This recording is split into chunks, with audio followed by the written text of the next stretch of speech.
Muy buenas tardes, ¿qué tal? ¿Cómo anda, estimado Padre Chicho, después de tanto tiempo, después de tantos años de no encontrarnos, de no coincidir en la radio Divina Providencia y en el canal Fuera de la Caja Podcast? Hemos vuelto con las manos llenas de noticias, principalmente internacionales. Ay, todo eso dijo en un instante. Buenas tardes, buen día, abrazo a todos. Y además volvió el frío. Sí, acá hace frío siempre. Esto es como un freezer. No sé si saben los que habitúan a escucharnos del otro lado de la radio. De la radio, del dial, del altoparlante. O sea, que nos ven así, hola. Del éter, como se decía antiguamente. ¿Del éter? Del éter. Ah, sí. Claro. Bueno. Que después también había hasta una cuestión angiológica con todo eso. ¿Angiológica? ¿De angiología? Sí, donde los ángeles se movían en el éter, que era en el mismo espacio de la radio. ¿Nunca escuchó todas esas historias? No. Son Tampoco mitos urbanos, tampoco, muy entretenidos no de me las interesan, no me interesan para nada. Había una ensalada, una confusión bastante interesante. Una señora me dijo que le encanta el programa, pero que nunca entiende nada. No sé qué le encantará entonces. Yo creo, no sé si me habrá señalado exclusivamente a mí. Yo no sé, creo que usted habla difícil. ¿Yo? Sí, a veces se pone a hablar así como catedrático, no sé, saca temas raros, reflexiones tan confusas. A ver, yo tengo dos formas de hablar. ¿Dos formas? ¿Qué tiene? ¿Dos lenguas? No, dos formas de hablar. ¿Cómo es? Bípida. Bípida. Ahí está la forma de hablar en la que uno pretende utilizar el concepto justo y necesario para darle forma ya está, a una idea. Ya empezó a hablar difícil. Y después está la otra, que el que te habla complicado es porque te quiere cagar. Que es una mezcla entre... Que no diga, no hable bien, no sea ordinario. Por eso, oscila entre Jaurechi y Maradona, con tintas de Ricardo Iorio. Con tintas de Ricardo. Y ahí es donde se enoja la gente. Pero después cuando hablo con el concepto justo no se me entiende. Y bueno, me lo han dicho en muchos lados. Bueno, tiene problemas usted.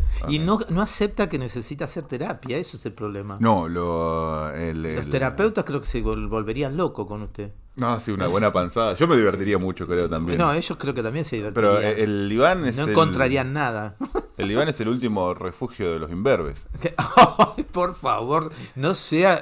Bueno, vamos a ver qué temas vamos a tratar hoy. Tenemos de todo. Usted puede seleccionar de dónde picar. No, a mí, yo lo que traje, porque me llamó mucho la atención, la apertura de los Juegos Olímpicos. Muy bien. Todo el escándalo que se produjo a raíz de ese cuadro, no es un cuadro, una representación que hicieron. Ellos dicen que no es la última cena, pero en realidad era la última cena. Ellos dicen que eran los dioses del Olimpo, ahora para justificar todo, pero que ofendió mucho sobre todo a los cristianos, ¿no? Porque... Es una performance artística, una perfo. Sí, ahora dicen eso, pero era un grotesco realmente, qué sé yo, y un insulto a nuestras imágenes religiosas sobre todo, ¿no? Que son muy significativas porque es la última cena además.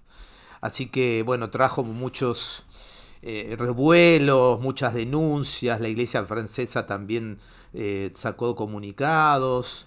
El arzobispo, el que representa la conferencia, dijo: al mundo entero maravilloso momento de belleza, de alegría, rica emociones universalmente saludados, pero profundamente influyeron estas escenas de burla y mofa del cristianismo.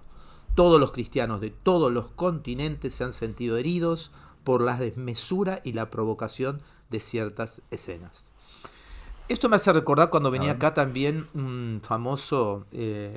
Leo Ferrari, que hacía puestas en la Recoleta, y siempre traía un escándalo religioso. Lo usaba más como dispositivo también para hacerse conocido, ¿no? Sí, siempre traía algo que escandalizaba, salía en todos los medios, o siempre insultaba de alguna manera o a la Virgen, o a Jesús, o a un santo con alguna característica, ¿no? Y por supuesto traía un revuelo de aquellos y toda la gente religiosa se ofendía, obvio, ¿no? Yo creo que lo hacen también un poco para escandalizar. Yo creo que nadie hablaría de este Juego Olímpico si hubiera hecho otra cosa. Es parte también de la comunicación masiva de hoy en día, tratar de siempre tener un concepto, un aderezo que genere mucha polémica para que las redes hablen, para que Twitter escupa, para que Instagram denuncie, para que las instituciones se expresen y empezar a tener, digamos, los Juegos Olímpicos en el centro de la escena, no a partir del deporte, sino a partir del escándalo. ¿Cómo lo puede hacer Milei? ¿Cómo lo puede hacer una serie que se está por estrenar? Lo raro es que uno de los objetivos de los Juegos Olímpicos es la unidad de todos los países, ¿no? Salvo de los franceses. Por eso se saca la idea que no se lleven símbolos religiosos ni nada que los identifique como para ser separados. La propuesta del mismo logo de los 5 continentes unidos. Exactamente, ¿no? Pero creo que acá les salió un poco mal. Creo que hubo intencionalidad, aunque dicen que no. Para mí hubo una intencionalidad, porque encima, dentro del mismo gobierno y el mismo país, la división se fue muy fuerte también. Toda la izquierda, como dicen, salió a defender esto de una manera como que era maravilloso que pudiera hacerse y que se volvía a los ideales de fraternidad de la Revolución Francesa, como que se volvía a las raíces, ¿no?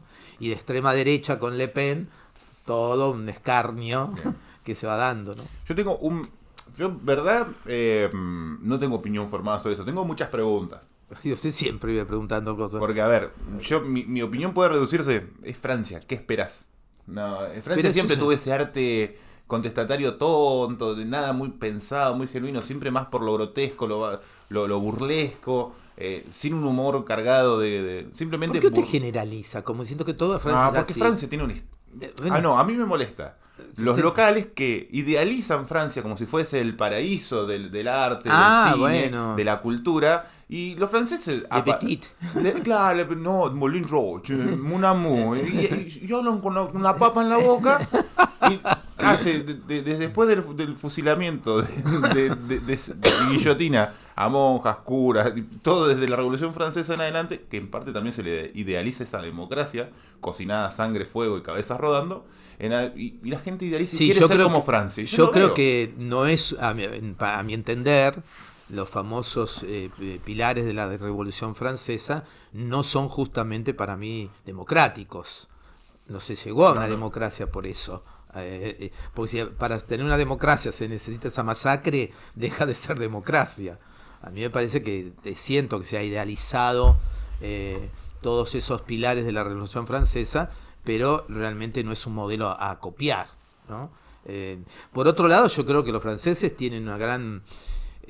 digo franceses, hablo del país de los que gobiernan y de la estructura de gobierno, ¿no? Tienen una especie de esquizofrenia en algunas cosas, porque de golpe ellos tienen una moneda propia para todos sus países africanos, los cuales explotan asquerosamente, le sacan el dinero, el oro, todo, y tienen una moneda propia para ellos. Y encima después cuando van, que son ciudadanos franceses, los excluyen. Claro. Entonces digo, es medio raro eso, ¿no? Es decir, yo te hago ciudadano francés, te hago para esclavizarte, pero cuando vos querés venir a Francia... Vivís en tu barrio y tenés que dejar bien en claro cuando vas a pedir trabajo que sos negro. Claro, ¿entendés? Y que venís, me río cuando... En broma se habla de la selección francesa, entonces dice unos chistosos de Colombia que dicen, uy, ganó África, porque todos son de África, uno solo no es de África, de toda la selección. En el medio, el contexto, ese afortunado, desafortunado video de Enzo Fernández en el cual se proclama el cántico de batalla que nos llevó a la victoria en Qatar 2022. Y como consecuencia, un despertar de un montón de voces que estaban calladas de gente de África que empezó a quejarse de los jugadores que se nacionalizan por la madre colonia. Denuncia de que, en lo que yo comparto, que dentro de los imperialismos modernos, Francia ha sido la peor de todas, incluso peor que Inglaterra, más allá de lo sentimental que tengamos nosotros con la patria pirata. Y todo un escarnio que hasta ha tenido venganzas en lo deportivo. Sí. Se ha castigado a la Argentina para cumplir ese rol todavía como si fuese plebeyo y todavía... Yo siento eso cuando hablo de Francia, perdón, tengo sentimientos muy encontrados. O sea, nada encontrados. ¿Usted siente que es africano? No, somos de países que han sido víctimas del colonialismo durante muchos años, pero en el que en algún momento marcamos presencia, podemos marcar la cancha también, y en la medida que lo hacemos, la respuesta es vuelve el castigo. ¿Usted cree que seguimos siendo colonia nosotros? culturalmente, y vos ves pasar un montón de colonizados, ¿no? Sí. Vocación de colonia se dijo en algún momento. ¿Qué es la vocación de colonia? No, porque se van a confundir si vemos dónde sale esa frase, así que el que la quiere la puede buscar en el contexto de que se dijo. Que estuvo Vocación de colonia. ¿Qué vocación de colonia, hermano? Se dijo un presidente acá en Argentina una vez. Ah, mira. Yo creo personalmente que hay cosas que nosotros todavía no hemos aprendido con la excusa de que somos una democracia joven. Okay. Entonces, con la excusa de que somos una democracia joven, seguimos aceptando cosas que son colonialistas.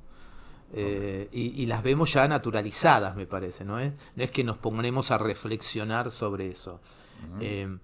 Y yo lo veo en los cambios culturales, digamos, decir, en mi época el viaje de egresado era Bariloche. Sí. O de Córdoba con un poco más y no tenía tanto dinero. Villa Carlos Paz. O Villa Carlos Paz.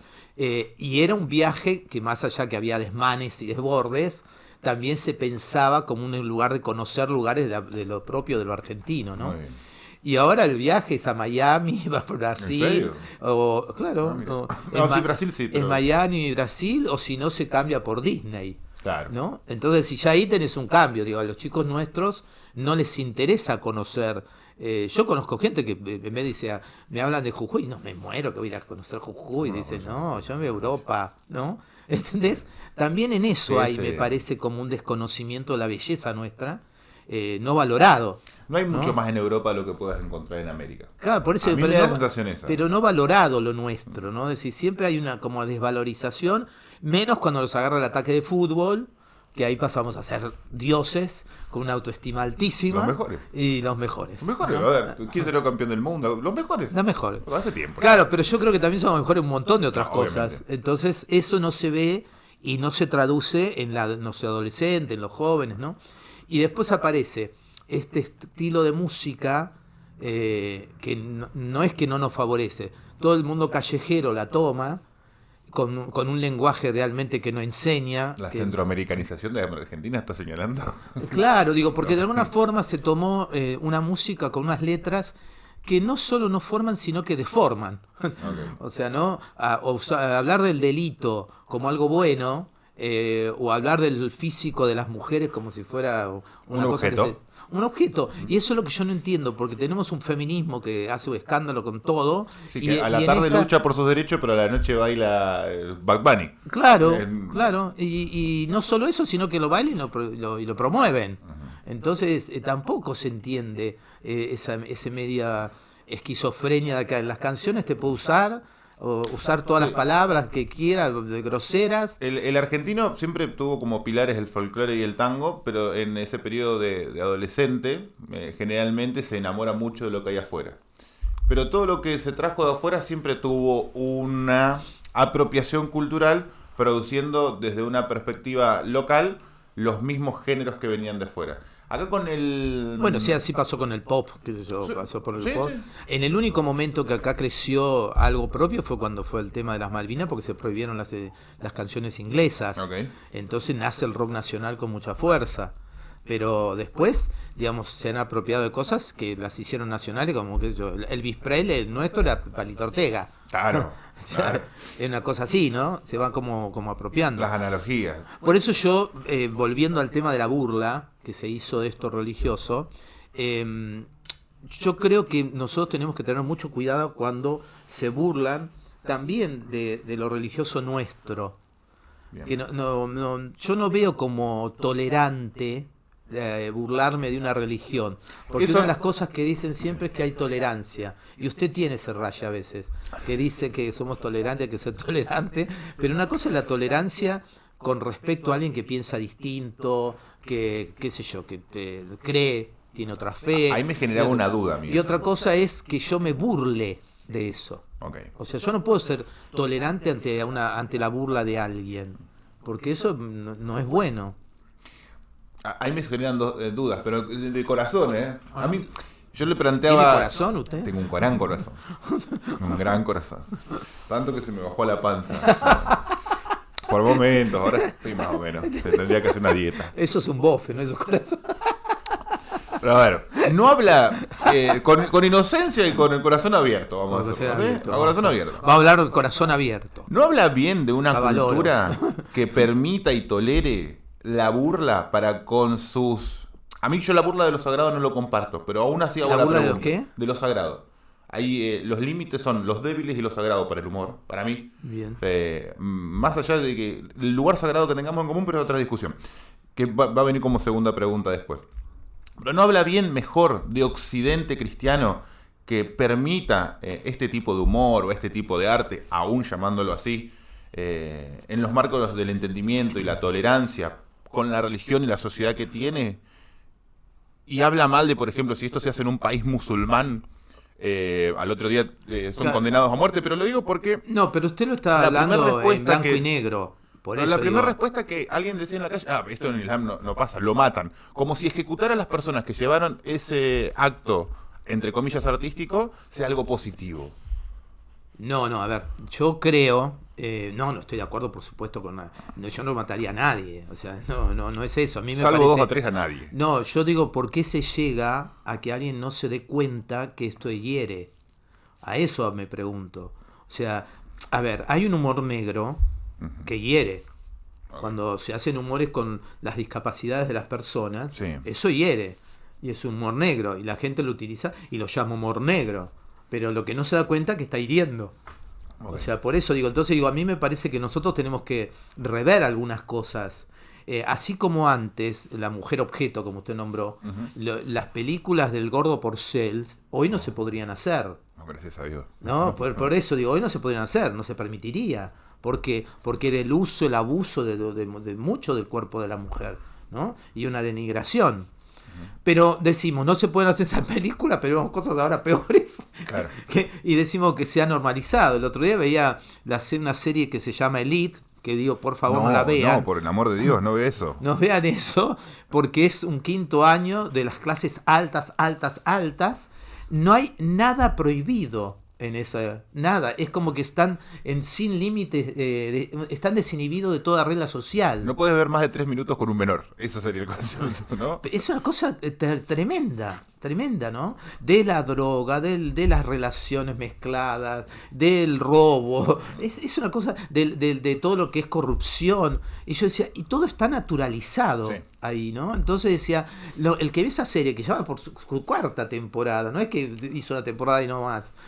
Tomamos aparte el análisis de lo español, pero bueno, pues es una serie española. Es una serie española. Pero yo digo, estamos mal de la cabeza. Dije yo, ¿cómo se puede hacer esta serie que tiene que tener gente que la mire? Porque si se vieron 4 sí. temporadas, entonces, y todas las relaciones son perversas. Es como un Rebelde Way, pero para adultos, adolescentes. Claro, y además relaciones pervertidas, Sí. o sea, ¿no? Entonces, sí, bueno, eso se naturaliza, entonces, claro, en la vida cotidiana, si llega a pasar eso, y se naturalizó, porque ya está naturalizado en las series.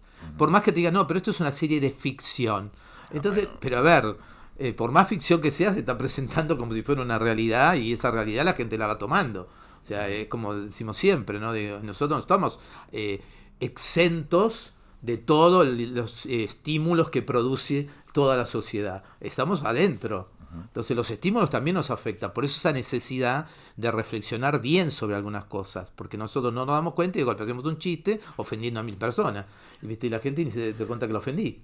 Sí, bueno. Ahí es donde me hace otro ruido, porque, a ver,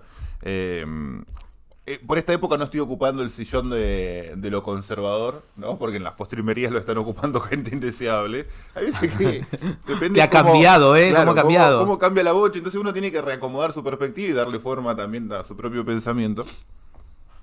Pero no caerle a esta burla que hacen en los Juegos Olímpicos. ¿No es un poco también cercenar el humor en cuanto a esta concepción aristotélica de poder decir, o de ser el pulso del clima social, de poder decir las cosas que no se pueden decir a través de la formalidad, de expresarlas a través del humor, como se hacía Bueno, en la época de la dictadura se hizo con la revista Humor. No, y hasta más, claro, hasta mucho más alejado en el tiempo, Caras la y misma caretas. Grecia, la tragedia, todo ese contenido burlesco que podía llegar a tener algo era para ir contra el poder que puede tener cosas. Yo cosas igualmente no injustas. creo que era lo burlesco. Ahí me parece que lo que funcionaba era la ironía.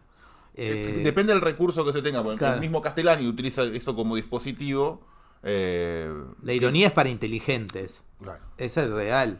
Digamos, el trabajo de la ironía es ese, poder darle vuelta con la ironía, digamos, a algo que uno se quiere decir, el otro se impacta y lo puede decir. Claro. En Jesús eran las parábolas, no Las era la parábolas, ironía, bueno, eran las parábolas. los recursos se me fue literatura, los recursos literarios como resistencia al poder establecido.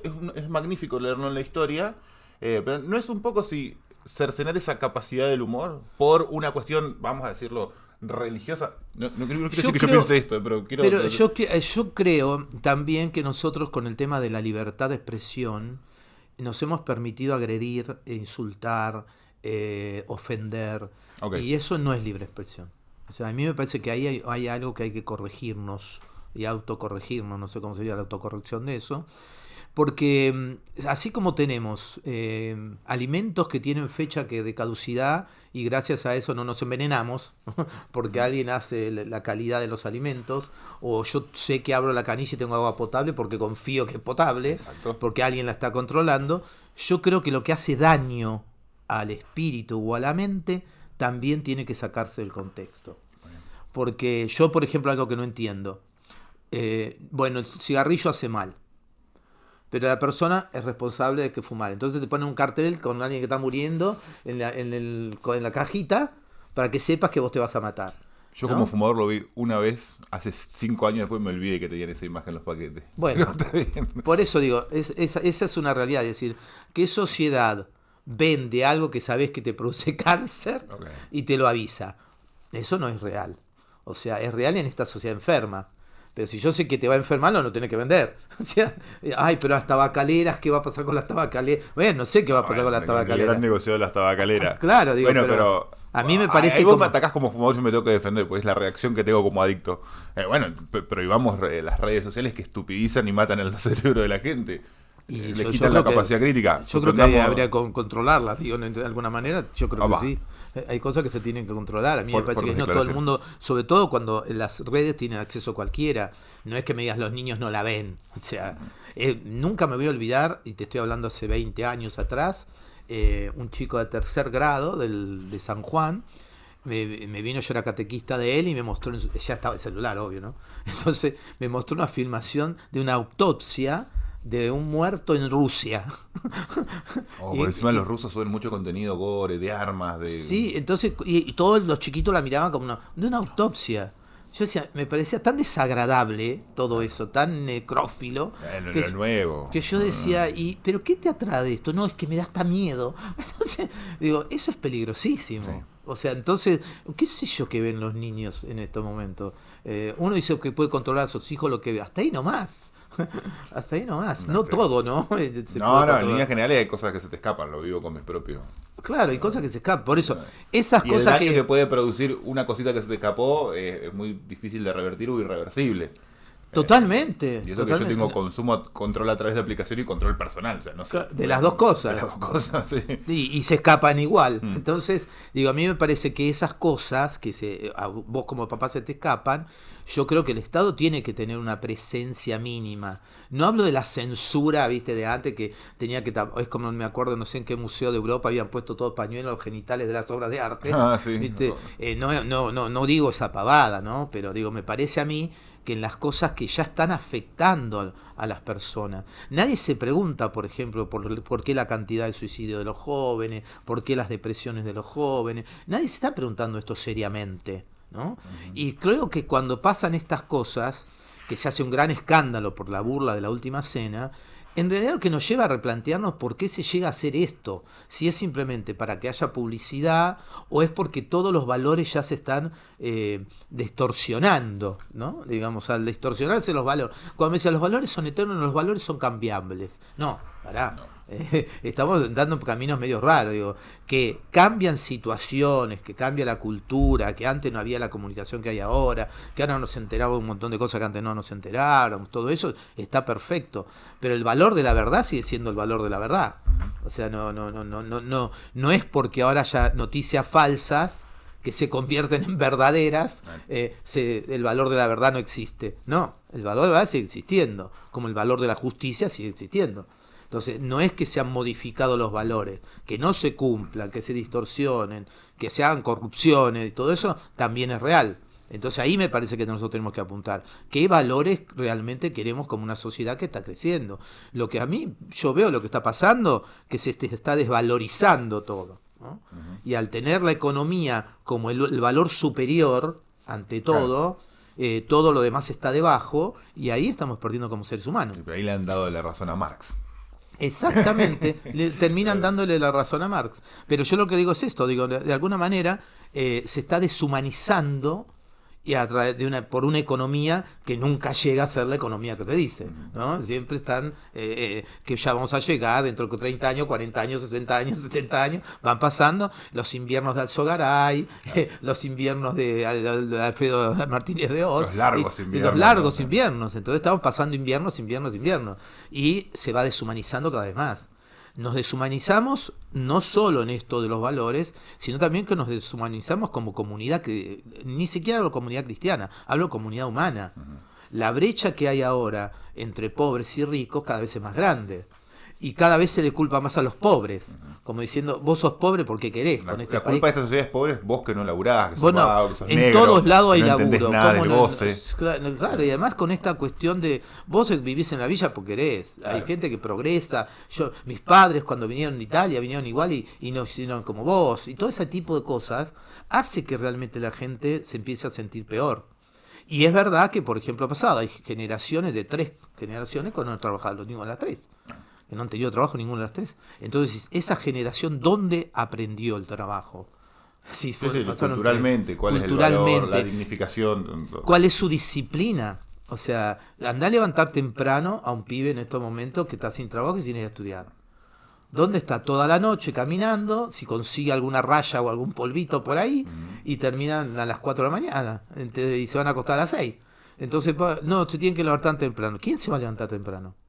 Entonces, no, pero viene todo un desfasaje familiar. Paralelamente, a mí me tocó otra vez andar de madrugada por Buenos Aires, no que en un par de días, por cuestiones laborales. Y yo, cada vez que dicen, no se levantan temprano, no hay cultura del trabajo, y yo veo los coles llenos de laburantes totalmente a las 4 o 5 de la mañana, y yo laburo a 20 minutos, como muy lejos del laburo más lejos que tengo. Y yo veo inconcebible tomarme un colectivo a las 5 de la mañana para viajar, para llegar a un lugar y tomarme otro, estar 2 horas viajando, despertarme, quitarle tiempo a mis hijos, pero es realidad, y la gente no le afloja. Yo vivía en el barrio de Bernal. Los colectivos llenos de gente laburante, no sé cuándo dicen, no, acá no labura nadie, todo lo contrario. En los horarios laborales, si tuviera esa gente, estaría lleno de gente. En el barrio de Bernal, en Buenos Aires, un barrio de la mayoría de paraguayos, los varones con las mujeres se levantaban tipo 4:30, porque estaban lejos del centro, de la capital, digamos, porque es Quilmes. Entonces, Bernal, digamos, no Quilmes, pero es Bernal. Y tardaban 1 hora y media tomando 3 vehículos. Increíble, para llegar a su lugar de trabajo, ¿no? Y me acuerdo que siempre me dijo un sacerdote, mirá vos, construyen casas los varones que no van a tener y las mujeres limpian casas que nunca van a tener. ¿No? Me dijo eso como diciendo sí. Y trabajaban muchísimo, ¿entendés? Y criaban a sus hijos, los mandaban al colegio, los formaban porque son súper religiosos en un montón de cosas. Y vos te pensás que alguna vez los vi diciendo una queja. Decía, tengo para comer. Tienen toda la legitimidad para quejarse, pero no se quejaban, ¿entendés? Bueno, gracias que tengo este trabajo que me dio esta señora hasta me da alimento, me deja comer en la casa, ¿viste? Porque había patronas que eran buenísimas y después tenían las otras esclavizantes que las maltrataban, ¿no? Claro. Tenías de todo un poco. Pero vos veías cómo trabajaban y no se quejaban. Y no es que se iban a dormir a las 6 de la tarde. Después tenían que ir a buscar a los chicos, los llevaban al fútbol, ¿viste? Hacer la vida normal. Vivir. Digo, y yo nunca vi estos famosos que los planeros que no hacen nada, bueno, algún otro que encontrás. Yo no lo conozco y creo que la gente se apoya sobre un discurso o sobre un caso puntual que conoce del hijo de la doña que le tocó, bueno. Sí. Se apoyan en esos casos que lamentablemente son producidos por la misma política que los quiere ahí. Claro.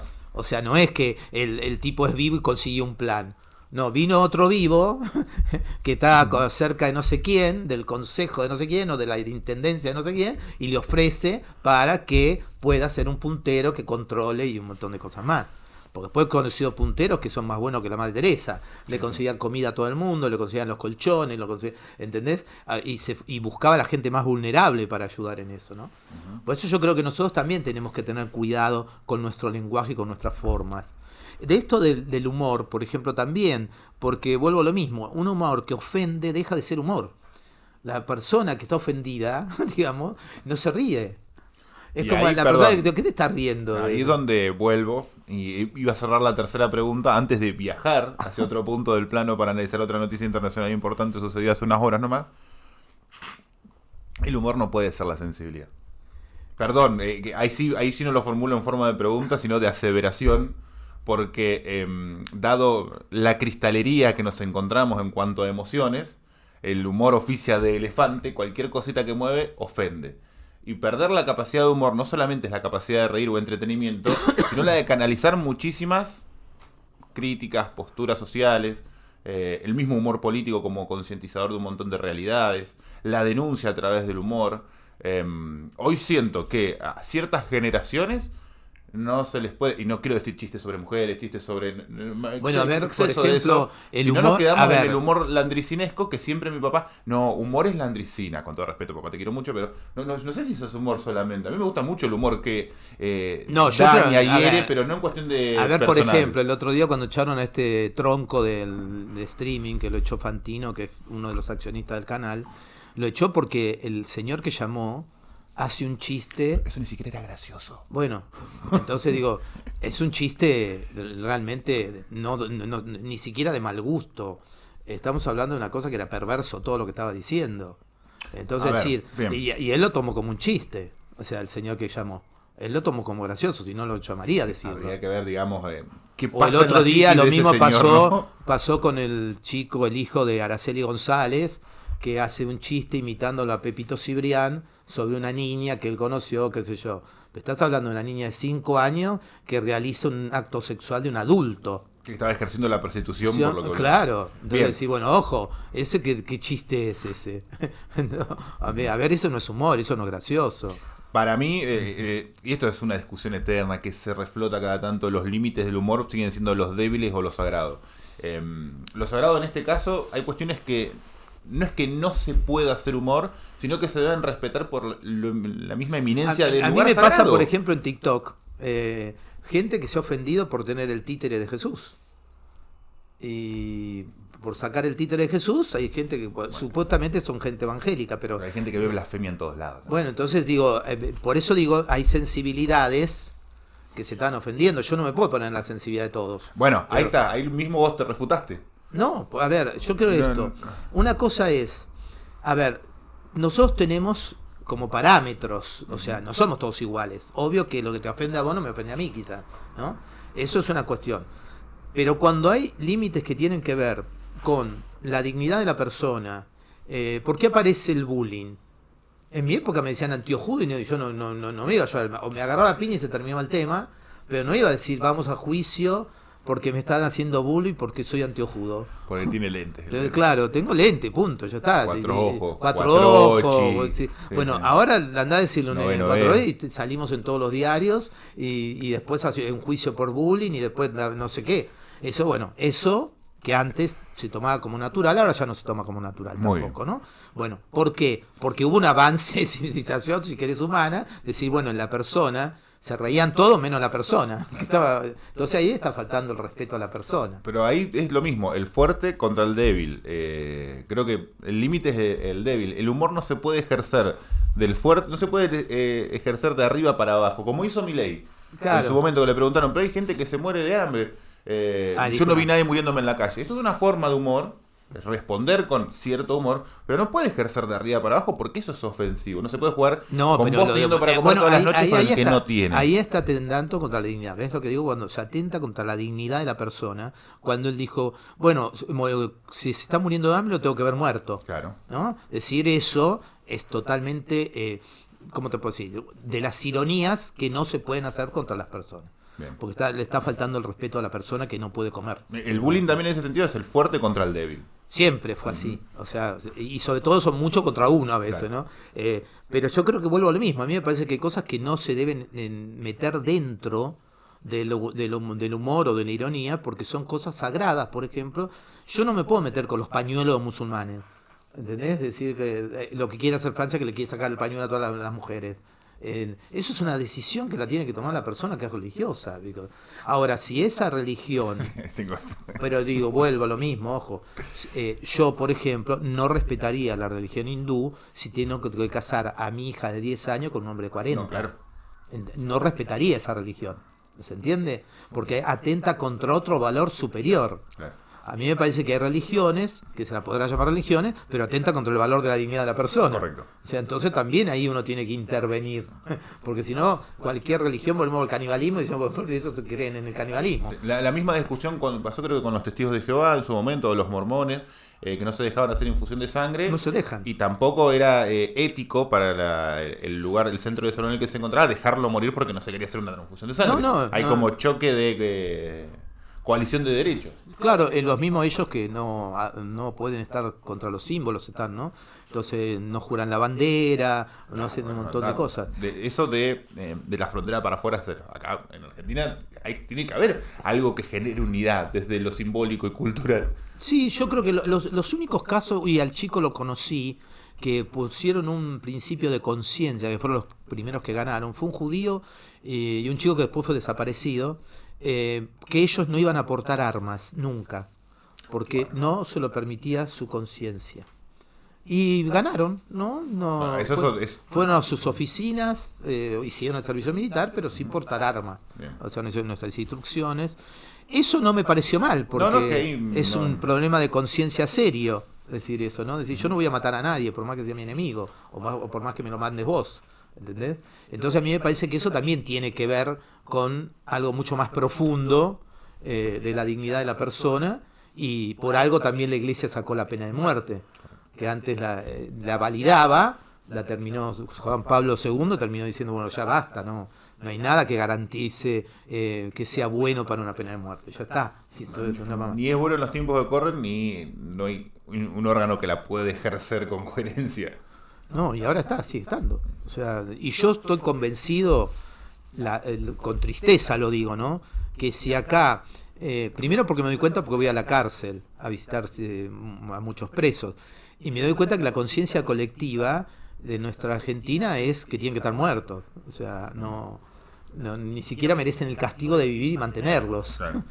Entonces yo no sé si nosotros pondríamos a votación la pena de muerte, no sé si nos saldría.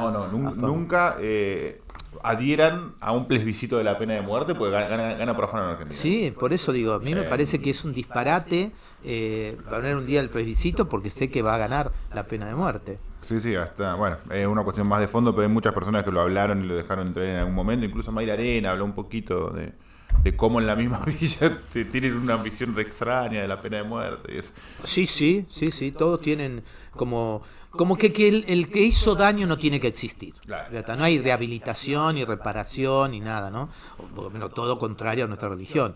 Lo raro que nazca de gente que está en nuestra religión. Correcto. O sea, ahí me parece medio incoherente también, ¿no? Es decir, que nazca dentro de nosotros o de nuestro grupo católico gente que diga la pena de muerte es válida. Porque se nos vamos del mambo, digamos, ¿no? Nos quedan 15 a 20 minutos y el programa otro tema. Va madurando. El programa va madurando. Mira cómo lo puenteé. Muy bien, Gracias. Muy bien estuvo. Bien. Me salió perfecta. ¿Ves, ironía? Eso sí, ¿ves? Esa es una ironía. Es inteligente eso. Soy así. Y como seguimos madurando, Venezuela sigue madurando, ¿no? Sí. No sé si para bien o para mal. En fin. El fin de semana pasado, para aquel que no está enterado o está exento de los medios de comunicación, esto aparece en todos lados, no sé si hay alguien que no conoce la realidad. Elecciones en Venezuela. A nosotros nos toca muy de cerca porque hay un gran grueso de la inmigración que ha parado por nuestras tierras. El contacto con esta cultura nos ha hecho que de alguna forma de estar despierto acerca de la realidad de Venezuela. Voy a evitar cualquier tipo de chiste ofensivo en este sentido. Elecciones se presumía que la oposición, que se había negado a participar porque en otros momentos, a priori o a grosso modo, no le daban los números, entonces no quería llegar a un conflicto, a presentarse electoralmente. Al parecer se daba el contexto, tiempo, lugar, en el que se podía dar una victoria de la oposición. Yo lo que leo ahora, lo que estoy leyendo en las últimas noticias, hasta la ONU va a pedir ahora que se vuelva a recontar los votos. O sea, como que parece que... Porque la oposición dice que ganó por el 75%. No, es que también debe ser una estrategia para decir, vamos a decir que ganamos por mucho para que esto se produzca. Si dicen que ganaron por 2 o 3 puntos, no sé si tiene tanto peso lo que están reclamando. Y me gusta igual el dibujo. ¿Cómo? Me gusta el dibujo. ¿Cómo el dibujo? El dibujo de la puja política. Se está dando todavía políticamente. Cuando ya se derrama un poquito más de sangre, cuando empieza a hacer un baño de sangre. Sí, el tema que se ha metido, por ejemplo, Musk, el dueño de X, o sea, del ex Twitter. Sí. El burro sabe más que Maduro, puso en un Twitter, ¿no? Perdón por comparar el pobre burro con Maduro, es un insulto al mundo animal. Y ahora yo digo, esta persona también me parece que se atribuye poderes sobre todos los países, ¿no? Bueno, ese es el primer peligro. Que hasta cuándo, en base a que hay una dictadura en Venezuela, se deja la puerta abierta para la injerencia internacional. Claro, y además de este hombre... Por más que sea una dictadura, no deja de ser peligroso. Sí, y además de este hombre, que me parece que... ¿Qué cargo público ocupa? ¿Qué lugar en la ONU ocupa más para opinar tener así? Injerencia? Y en la nuestra misma, en nuestro país, la injerencia que tiene con Milei. Porque él es amigo de Milei.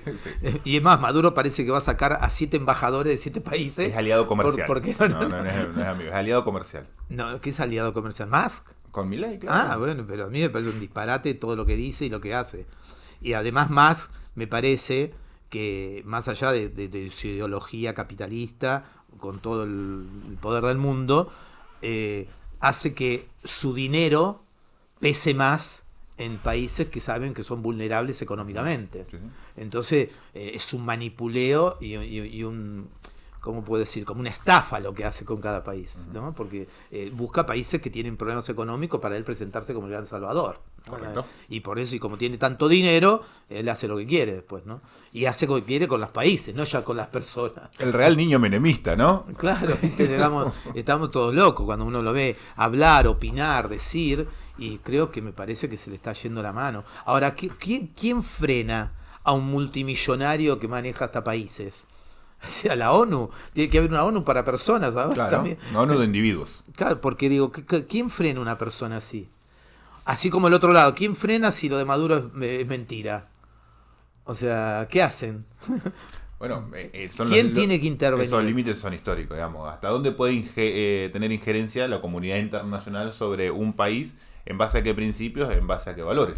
Y bueno, pero la ONU me parece que no tiene ninguno. Cuando quiso meterse con Bukele lo sacó a todos. Sí. Directamente acá no, negro, le digo, de acá no empecemos porque eso no funciona. Yo respeto los derechos del pueblo y punto. No empiecen ustedes ahora con los derechos de los presos y todas estas cosas, ¿no? y sacó a la gente. Pero ese estilo de dictadura me gusta que a mucha gente le guste y lo de Maduro lo vea como una aberración. Lo que pasa es cierta coherencia en el análisis de las cosas. No, lo que pasa es que es cierto que el modo de hablar de Bukele, el modo de haber realizado esas pistas, casas, esa economía, el modo de castigar la corrupción de los mismos de ellos, claro, le da otro parámetro, digamos. Yo en lo único que estoy en contra de Bukele es en el tipo de cárceles que hizo, sí, que me parece tipo los egipcios de las pirámides, más o menos. El rigor para con los presos. Hay que también estar en su lugar, entender la cultura, cómo funciona la de ellos y todo eso. Y pero yo, por otro lado, veo lo mismo. Veo eso, pero también veo que él no es con todos igual tampoco en la cárcel. No, a los jerarcas los mandó a Miami, dejó a toda la pirámide suelta para reventarla. Tal vez era la única forma de solucionar el gran problema que tenían. Ahora. Y también es cierto que armó un grupo de rescatable, digamos, donde están trabajando en carpinterías que son inmensas. Y uno dice, ¿eso qué es? ¿No? Okay. Sí. Hay cosas que hay que repensar, digo, ¿no? Si esto sirve, será así. Porque no es que todo lo que. Primero que mostró todo. No es que no muestre lo que pasa dentro de las cárceles, cosa que a veces no se hace. Y vivo como es. Tanto a canales como a veedores, también ¿sabes a quién llamó? A muchos youtubers. ¿Sí? Entonces se lo comunicaron a los chicos. Entonces hubo como una apertura de un nuevo estilo de comunicación presidencial. Desde ese punto de vista a mí me gustó mucho. Claro, pero por ejemplo él te mostraba cómo le agarraban la cabeza semidesnudo a todos y los metían así como si fueran conejitos Sí, sí. adentro de las casas, no tienen colchones. Había que mostrar... Los mostraban arriba de esa cosa de metal, todo acero inoxidable, ¿viste? Todo cerrado, y vos veías eso y decías, wow, ¿qué está haciendo este hombre? No, y lo mostró, digamos, Sí, no, sí, sí. no es que lo oculta. Y ahora, como les dijo el otro día, yo me reía porque Milei lo cita también con no sé qué, ahora ya no lo cita más porque él lo citó a Milei. Él hizo moco. Entonces no lo cita más. Milei ahora. Porque además las ideas económicas y políticas de Bukele van por otro lado completamente. Claro, opuesto al de entonces agarró y me gustó en el discurso y dice, bueno, les aviso a todos los empresarios que venden comida, que si mañana no baja, vamos a poner los precios como tienen que ser. Tratamiento de Mara, le dijeron a los empresarios. Claro, ¿no? más o menos. Entonces digo, bueno, vieron que pasó con la guerra, con la guerrilla, con esto, va a pasar con ustedes.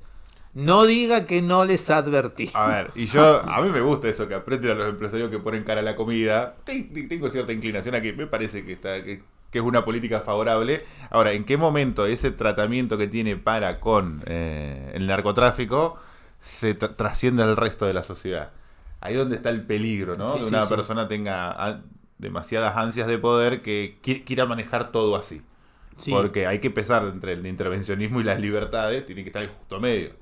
Sí, bueno, eso es lo que una de las críticas que no es que le haga, pero digo, él como ahora goza de una gran popularidad en su propio país, y la gente está tranquila y se puede caminar por El Salvador, digamos. Aplastante los resultados de las elecciones. Sí, por eso. Por donde se lo mire. Entonces uno dice, wow, pero ¿qué va a pasar cuando el poder se centre solo en él? Claro. ¿No? Ahí me parece bien el peligro, ¿no? Él me parece que tendría que tener realmente ya pensado una estructura de poder que sea más participativa y más delegable, Claro. ¿no? Pero es cierto que tuvo que meter preso al propio intendente de él por corrupción, obvio que tiene miedo de confiar, me parece, Sí, ¿no? sí. Bueno, la única solución que le hemos dado como humanidad es la alternancia del Claro. poder. No hay otra. No hay otra. No hay otra. Pasar el poder de mano y que, aunque eso siendo una mala idea, hacelo. Y eso Pero- ni la iglesia lo tiene, porque cuando se muere solamente se va claro. el Papa, ¿no? Sacando a Benedicto y otros que fueron los únicos que renunciaron, pero en la iglesia pasa lo mismo. El mando se pasa cuando muere la persona. Pero yo lo que no me queda Bien. claro a mí lo de Maduro es si ganó o no ganó. Ya está. A ver, en Argentina hay como dos posturas muy, muy radicales que no sobredimensionan realmente el problema. Por un lado tenemos vamos a ponerlos en las categorías vetustas de izquierdas y derechas.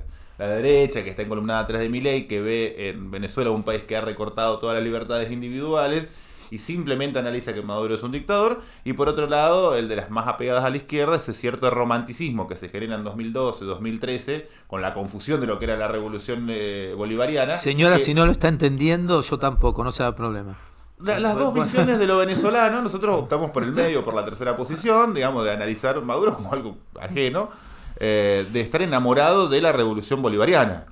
De hecho, tiene un reflejo en el discurso del domingo a la noche donde Maduro se compara con Perón. Sí, sí. ¿No? O sea, Perón eligió el tiempo. Sí, Maduro no. sí, no, pero a mí, bueno, igualmente, a ver, no hay que confundir, el peronismo no es socialismo. No, no. Y eso es una de las cosas que confunde mucho a la gente, ¿no? Confunde el comunismo y el socialismo y el peronismo lo unen. Y hay un error histórico y garrafal en eso, ¿no? Por eso digo que hay mucha confusión también para nosotros ahora, porque se transmite así de mayores, de personas mayores que detestaron o son antiperonistas, entonces lo ponen en la misma variable. Y no es así, digo, la realidad no es así, ¿no?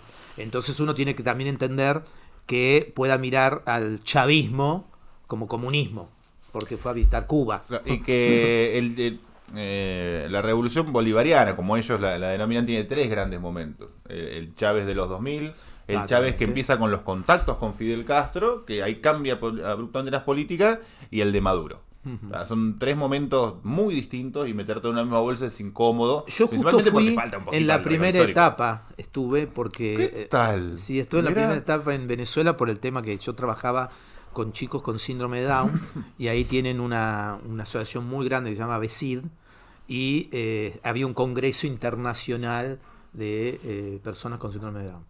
Y quedé asombrado por el bienestar en ese momento de Venezuela. Nunca me imaginé que iba a terminar como terminó. Sí. Tenía un bienestar muy... Económicamente estaban bárbaros, ¿no? Para muchas cosas. Y culturalmente también. Mirá. Eso me llamaba la atención, ¿no? Con muchos progresos.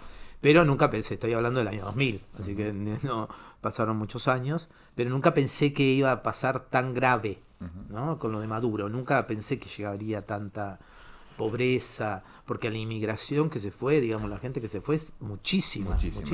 Y emigró el pobre y el rico, para decirlo a grosso modo, ¿viste? Una clase media emigró, y profesionales. Acá en Neuquén tenemos muchísimos, en Buenos Aires, en Chile, en Bolivia, en todos lados están. O sea, hay venezolanos por todos lados. Que yo decía, qué dolor irte de tu tierra con una profesión que tuviste, con una capacitación que te dieron, y que también que darle gracias que esa lo que decían siempre, también estuve en Rusia justo cuando fue la perestroika. Pero que va derribando el comunismo por donde va pasando, ¿qué? ¿Juan Pablo II? Claro. Pero también pasó esto, por ejemplo, el comentario de la gente, ¿cuál era el miedo? Todos eran profesionales, todos sabían 3 idiomas. Decía, mi hija no sé si va a poder tener esa oportunidad, porque ahora las universidades van a ser privadas, no van a ser públicas. El conflicto de la movilidad social, es decir, ¿qué hace cuando estemos todos arriba? Bueno, reinventarlo, ahí está. No, pero digo, son preguntas que se hacía la gente después de Gorbachev. O sea, decía, se preguntaba, ¿y ahora cómo es el estudio? Porque antes te seleccionaba y si vos te hacías el mejorcito, te hacían el súper, ¿no? Acá ahora no. El modelo eficientista ruso. Claro, qué loco, sí. Pero parece muy alejado, fue hace 30 años, ¿no? No, y vos veías cómo funcionaba. Sí. O sea, no es como te encontrabas. Como también me llamó la atención, porque yo recorrí el campo, unas cosas del campo, y en las casas de campo seguían teniendo las capillitas con la Virgen. Claro. Eso también me llamaba la atención. Por más, a pesar de toda la persecución. Y toda la persecución y la masacre que hubo, la religión no dejó de estar. Y mirá que las iglesias estaban cerradas y todo eso. Por eso tuvo un rebrote muy grande toda la iglesia ortodoxa. Con todos sus íconos y todo eso, después de Gorbachev. Vamos a ponerlo, si no coincide, está bien en el término de la sabiduría del presidente actual de apoyarse tanto históricamente en la figura del comunismo como parte de la identidad rusa y en la iglesia ortodoxa. Sí. Gobernabilidad, que creo que es una visión excelente en ese sentido. Sí, yo creo que él, bueno, para mí es un gran estratega. No. Sí, estratega estadista, y ahí no hacemos valoraciones que caigan incómodas. Claro, pero está bien. Es un estratega, como lo fue Menem en su momento, que tampoco yo puedo decir eso. Pero digo, hay que valorar que fueron nombres muy estrategas en sus cuestiones y su forma de gobernar. El ejercicio del poder. Sí. Yo, por eso digo, a mí me quedan las dudas ahora, Maduro, ¿quién es? ¿Es el presidente de Venezuela o no es el presidente de Venezuela? Actualmente es. ¿Por qué? Porque no lo demostró en las elecciones, lo demostró por el poder. Bueno, será tanto y en cuanto hasta que generen el poder necesario para tumbarlo, pero... ¿Por qué? ¿Cómo tumbarlo? ¿Qué está hablando de tumbar? No, por eso, si usted quiere decir que otra persona es presidente hasta el momento, y durante 6 años más, porque el ejercicio de la presidencia son 6 años ya, va a ser Maduro. Yo creo que si sale esto de que la ONU le demuestra que hubo fraude, no sé si puede seguir siendo... O sea que el sistema electoral de conteo de votos en Venezuela es como el de acá, es muy bueno, es inapelable. ¿Cómo como el de acá? Es como el de acá. Acá tenemos 3 instancias de control, tanto por urna, por recuento y por telegrama, y en las 3 instancias participan todos los partidos participantes. O sea, no todos los países tienen eso. Lo que nosotros hemos naturalizado como proceso electoral, no todos los países lo tienen, y acá en Argentina que alguien denuncie fraude es muy raro. Salvo el robo de boletas dentro de... Pero también habla de otra cosa. Si ha dado el caso, es inapelable generalmente. Antes las quemaban las boletas directamente. Sí, antes las quemaban. Sí, y entraban con cuchillos y decían, tiralas. Sí, más allá de esa rispidez propia de... Pero eso tampoco te marca un número en el grueso, tampoco te... Y depende, ¿no? Depende si vamos todos juntos, no sé cómo sería la cosa. Ahí estaríamos hablando de un caos. Creo que sí. A mí igual me preocupa mucho esto, ¿no? Que siguen dividiendo al país. El país está muy dividido, Venezuela, pero muy dividido, ¿no? Hay un Casi punto como de nosotros, no digamos. No, nosotros con el gorila nos abrazamos a comparación de ellos. No, pues ellos Ellos se están... odian profundamente Sí, los unos sí. y los otros. Sí, ¿no? sí, hay mucho... sí, hay eso, hay una palabra odio, ¿no? Ahí, que me parece a mí no es buena, y me preguntaba mucho, ¿no? Nosotros los católicos, ¿qué función tenemos que cumplir en países como ese? Porque además Venezuela es muy religiosa. No es un país arreligioso, es muy religioso, ¿no? Es la misma identidad latinoamericana. Claro, ¿no? Y vos decís, bueno, ¿qué rol tiene que cumplir? Como pasó en Nicaragua, que cuando la iglesia habló lo sacaron a todos, ¿no? O metieron a los obispos presos, a otros lo mandaron al Vaticano, ¿viste? Sí. No pasa eso con la iglesia, pero tampoco sé cómo sería el rol claro de la iglesia sin tener que tomar parte, porque si no sería parte de la división, ¿no? Y cómo hace una iglesia que quiere mantener unida a su grey en un país donde está tan dividido por la política. Y acá nos puede pasar lo mismo por momentos, ojo, porque es como yo digo, muchas veces nos vamos de mambo y terminamos yéndonos de la mesa del domingo porque discutimos porque Milei dijo no sé qué cosa o por no sé qué dijo. A ver, a mí me parecería raro que cada tanto alguien no se tenga que parar de una mesa familiar un domingo y se vaya. Me parece lo mínimo que tiene que pasar. Cada tanto. Es lo normal, digamos. Ahora bien, como una Navidad. ¿Escuchaste? No, la Navidad, bueno, cuide las Navidades. Es el último reducto que queda para la familia. ¿Escuchaste? Para ir cerrando, mira, nos quedan 3 minutos. ¿Escuchaste las versiones de que a Milei no le convenía que ganara Maduro? ¿Por qué? Le convenía que todavía siguiera Maduro, primero y principal, porque muestra que la dolarización endógena en las economías las revienta, que es lo que hizo Maduro, dolarizar la economía venezolana, que es el proyecto de Milei acá. Y por otro lado, que de ganar la oposición en Venezuela empezaría a ser el principal centro de interés para el hipotético gobierno de Trump en Estados Unidos, y la esperanza del gobierno local, el de Milei, se apoya en que el clima social sea sustentable hasta marzo, que sea cuando asuma Trump y le genere el famoso crédito salvavidas que está esperando el gobierno de Milei para inyectar dólares en la economía y así avanzar. Lo que no entiendo, usted que entiende estas cosas raras, ¿cómo vamos a dolarizar y ahora Caputo dice saquen los dólares para que el peso sea fuerte? En realidad, ¿qué dolarización es esa? En realidad te está diciendo, saca los dólares para que entren en la economía. El Banco Central se imagina cómo los captura, debe tener un método de red de pescar dólares, pero no, el gobierno no quiere que vos los tengas en tu colchón. Ahorro. Los quiere reventarte tus ahorros para que esos dólares entren en la economía y así pescarlos. Bueno, ¿y por qué el peso va a ser el mío fuerte? ¿Cuál fue el último que revalorizó el peso de los ministros de Economía? Cavallo. ¿Cómo terminó? Qué lindo final que no quiere dar para el programa, ¿usted no? No, el peso va a ser fuerte, Venga, 1-1. El que puso dólares se lleva dólares. Dualde, perdón, pero ese no fue presidente, no era ministro de Economía. Muy bien. El que operador lleva dólares. Bueno, con esto nos vamos. Buen día, abrazo y buena semana. Nos vemos el próximo martes. Nos vemos, si Dios quiere. Hasta luego.